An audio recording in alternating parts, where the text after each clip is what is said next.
To help unpack this in the studio, I am joined by Justice Mufiri, who is a Pan-African cultural advocate and also co-founder of the Zimbabwe Institute of African Integration. Welcome, Justice.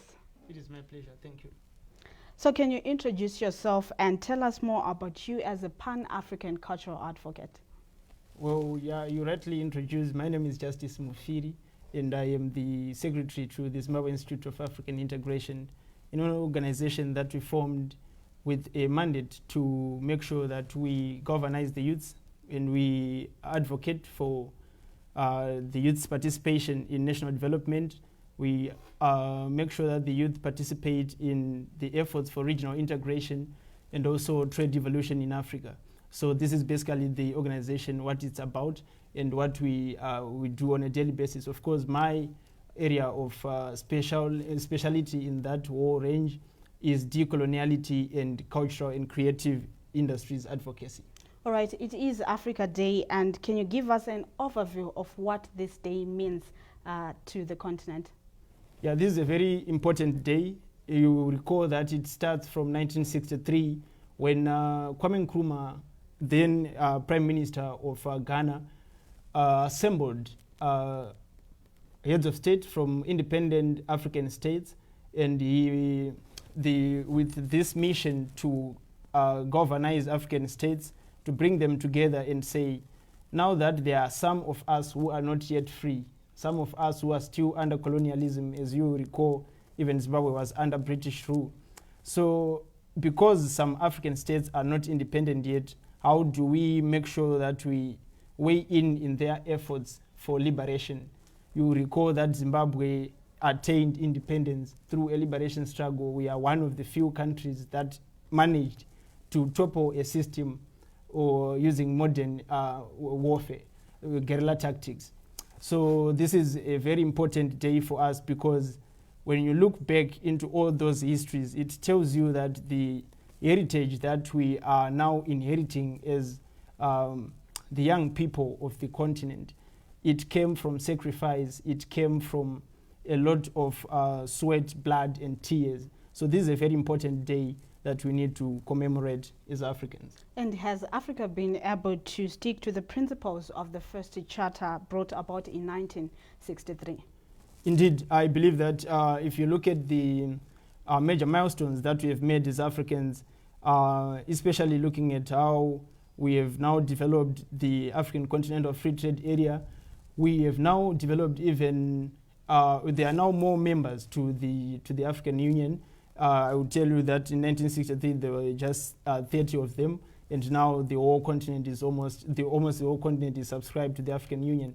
And that tells you that the steps that we are taking towards integration are very well and deliberate.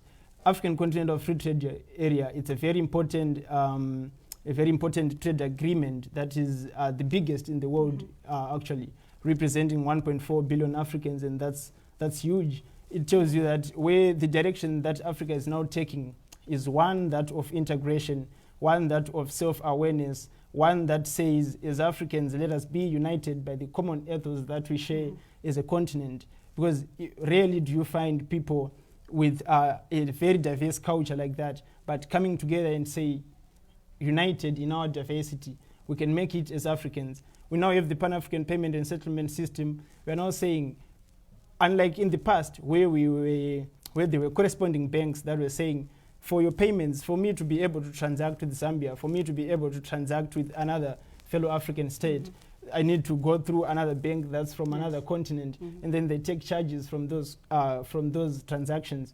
That means the cost of doing business was way too big. And now with the Pan-African Payment System, we're saying, as African states, we are now transacting amongst ourselves without need for those external forces. So the direction that we are taking, we have been very good to go and develop from the first charter. Okay, so lastly, Africa is faced with numerous conflicts that threaten to derail all efforts to integrate the continent. Why are you convinced that African integration will be a reality?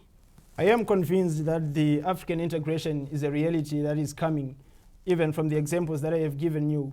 Even if you look at what Namibia has done with Botswana, right now we are saying Namibians are getting into Botswana without need for passport. Yes. You see, look at East Africa, they are removing all trade barriers under the African Continental Free Trade Area.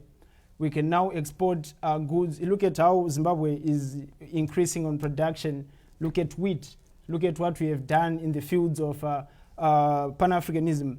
Look at the Museum of African Liberation. Those are giant steps that are taking us towards the Pan-African dream, Agenda 2063. What is the Africa we want? Mm-hmm. The Africa we want is one that is conscious, that decolonizes, that puts itself out of the shelves of colonialism, to say, if we have been once colonized, enslaved and raped, it is not anymore, not anymore, not anymore. So for Africans, I believe that the direction that we are taking, we are going to be successful in integrating the continent. The next time it's going to be Zimbabwe and Mozambique, and going forward, the whole continent is going to be one, and it's going to be a cause for celebration. Well, thank you, Justice. And what are your last words to the African child out there? Yeah, I would like to say to the African youth, it is important for us to rally behind the cause of the African dream, because it is upon us as the African youth to make sure that we take it upon ourselves. We make it our own native dream to build our continent. Look at how the Chimurenga was fought. The Chimurenga was done by very young people in their teenage, and this is what tells you that the dream of any continent that is serious about making progress is in the innovative minds of those that are below 35, as the Constitution says, are the youth. Well, thank you, Justice, for joining us on the Lunchtime News. Thank you. Well, that was Justice Mufiri bringing us an insight of the essence of Africa Day and its celebration.